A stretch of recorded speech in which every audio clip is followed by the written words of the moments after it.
A ira do Cordeiro. 1.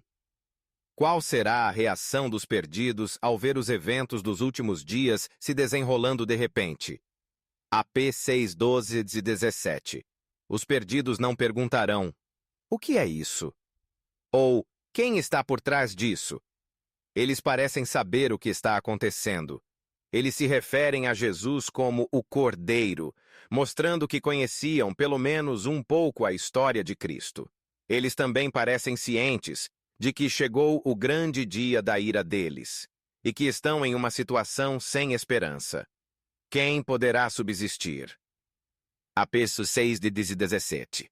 Antes do fim, o Evangelho será levado a todas as nações da terra. Mateus 24:14. E as 3 mensagens angélicas serão proclamadas a todo o planeta. Ainda assim, pessoas serão tomadas de surpresa, não por falta de informação, mas por causa de sua recusa em crer e obedecer. Essa será a razão pela qual essas pessoas estarão perdidas. Que lições aprendemos com a história de Noé? Mt 24:36-44.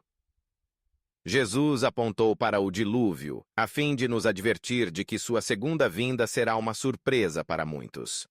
Assim como o segundo advento, o dilúvio não foi uma surpresa para o mundo por falta de informação.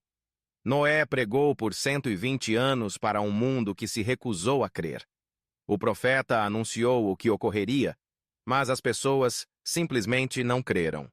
Entretanto, muitos argumentam que os 2000 anos desde que Jesus prometeu que voltaria significam que essas profecias são falsas. Usando a história do dilúvio, Pedro escreveu: nos últimos dias virão escarnecedores com as suas zombarias, andando segundo as próprias paixões e dizendo: onde está a promessa da sua vinda?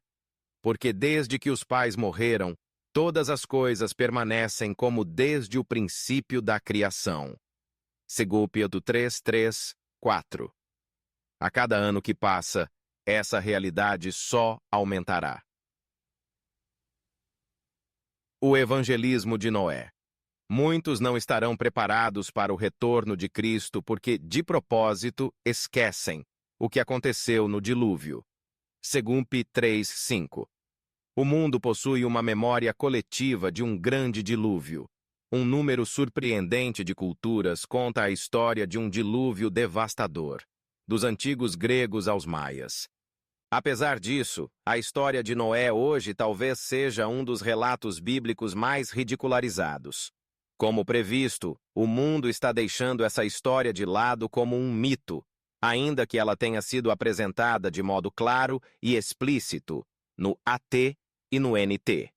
Jesus disse que a situação no tempo do fim seria semelhante aos dias de Noé. Quais condições morais levaram ao dilúvio?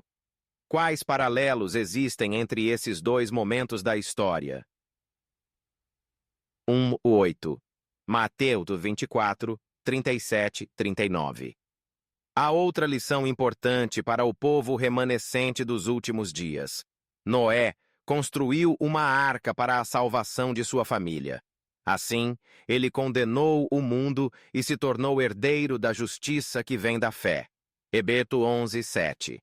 Imagine pregar por mais de um século, sem nada para mostrar além de sua família na arca. Se Noé tivesse sido um evangelista moderno, seríamos tentados a considerá-lo um fracasso, pois sua pregação aparentemente não teve resultado.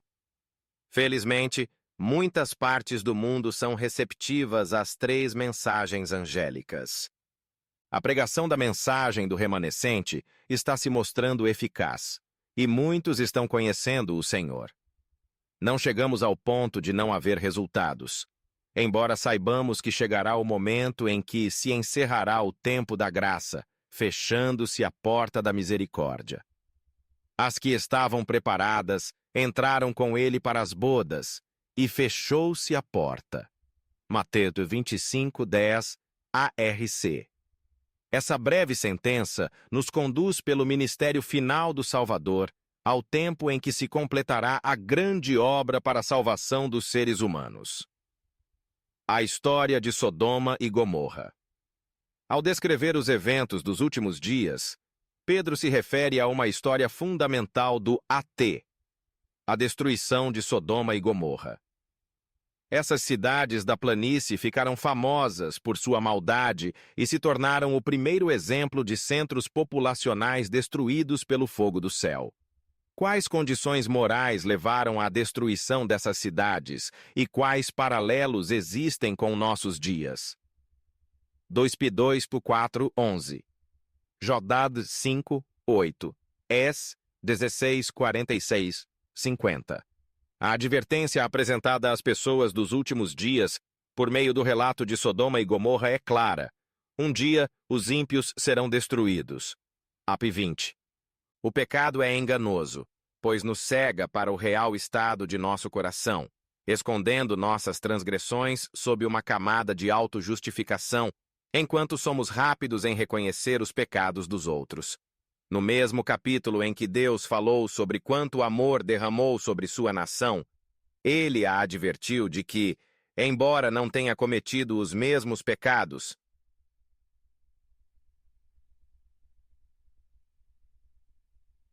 47, se corrompeu mais do que Sodoma. Israel se prostituiu e cometeu adultério espiritual.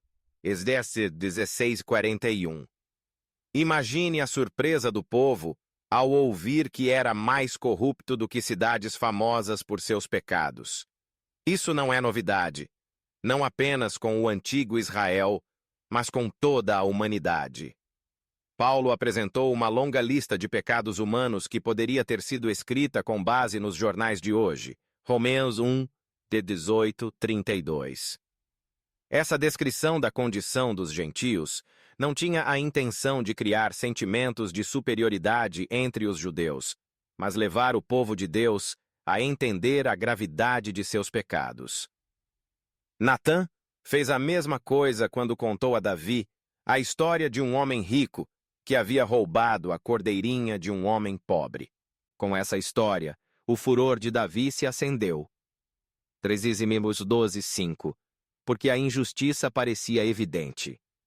Mesmo assim, Davi só conseguiu se ver na história quando Natã declarou: "Esse homem é você." 3 12:7. A Bíblia não é dirigida principalmente à sociedade como um todo, mas ao povo de Deus. Quando vemos pecados hediondos descritos em passagens como Apocalipse 13 e 17, isso é uma advertência de que nós também podemos cair nessa armadilha. Até então, temos um grande trabalho a fazer como igreja. O juiz de toda a terra. Pouco antes da destruição de Sodoma, um episódio curioso ocorreu nas planícies de Manre. Deus visitou Abraão e prometeu que ele e Sara teriam um filho, de cuja descendência viria o Messias. Jesus, de fato, veio da linhagem de Abraão. Gael 3:16. Então, a história repentinamente se volta para a questão das cidades ímpias da planície. Leia Gênesis 18, 17 e 32. O que aprendemos com esse texto sobre o caráter de Deus e a maneira pela qual ele planeja lidar com o mal? Deus não deve explicações, mas escolhe revelar seus planos e motivações para a raça humana. Como escreveu Amós: "Certamente o Senhor Deus não fará coisa alguma, sem primeiro revelar o seu segredo aos seus servos, os profetas." Am 3:7. Antes de Deus destruir Sodoma e Gomorra, ele declarou que a única coisa certa a fazer seria informar Abraão sobre o que estava prestes a acontecer, dizendo o que ele iria testemunhar em breve. Deus permaneceu com Abraão enquanto os 2 anjos foram à cidade ímpia para chamar os que atenderiam à advertência. É impossível não pensar nos anjos simbólicos do Apocalipse, que realizam a mesma tarefa nos últimos dias, chamando o povo de Deus que vive em Babilônia para sair dela. Apocalipse 14, 6, 12, 18, 1, 4. Enquanto a advertência final era proclamada, Deus conversava com Abraão sobre o que estava prestes a acontecer, e ele voluntariamente se sujeitou às perguntas do patriarca. "Longe de ti fazeres tal coisa, matar o justo com o ímpio", disse Abraão. O juiz de toda a terra não faria justiça? Gênesis 18, 25. Abraão não estava apenas avaliando o caso de Sodoma, mas também examinando o caráter de Deus. Da mesma forma, antes que venha o fim, Deus abrirá os livros do céu, Apocalipse 24, 11 e 15, permitindo-nos investigar as evidências antes que ele faça descer fogo sobre a terra. Teremos 1000 anos para obter respostas para as nossas perguntas ainda não respondidas. O juízo pré-advento. A descrição do juízo encontrada em Daniel 7 apresenta um vislumbre por trás do véu, uma oportunidade inspiradora de ver como Deus está resolvendo o problema do pecado, enquanto redime os que desejam viver em aliança com Ele. Leia a descrição do juízo investigativo em Daniel 7, 9, 10, 13, 14, 22, 26 e 27. Qual é o foco nesse juízo? Qual é o veredito dado no fim do processo? O que isso nos diz sobre o plano da salvação? A Bíblia destaca que a raça humana é julgada pelo Senhor. Deus há de trazer a juízo todas as obras. Eclesiastes 12, 14. Paulo nos lembra de que não devemos julgar uns aos outros, pois todos temos de comparecer diante do tribunal de Deus. Romanos 14 e 10.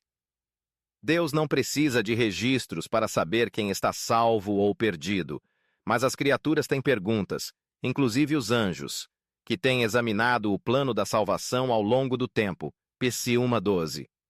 Eles testemunharam a rebelião de Satanás e viram 1/3 dos anjos sendo expulsos do céu. Apocalipse 12:4. E agora Deus traz os seres humanos à sua presença.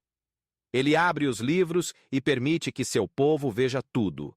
A história da súplica de Abraão por Sodoma e Gomorra, que é um tipo do juízo, apresenta algumas ideias importantes sobre o juízo. Os pecados de Sodoma estavam evidentemente sendo investigados. Deus mencionou que o pecado da cidade lhe dera uma reputação tal que o clamor contra ela era grande. Gênesis 18, 20. Mas não foram apenas Sodoma e Gomorra que foram investigadas antes de sua destruição. Deus também deu a Abraão a oportunidade de examinar se ele estava agindo de forma justa ao destruir os ímpios. Entretanto, quem aparece em meio ao juízo celestial de Daniel 7 é o Filho do Homem, Jesus Cristo. J. Tese, Mate 20, 28. A presença dele é a única razão pela qual esse juízo é a favor dos santos do Altíssimo. Dan 7:22, NVI. É somente a perfeita justiça de Cristo que leva seu povo a ser aprovado no juízo.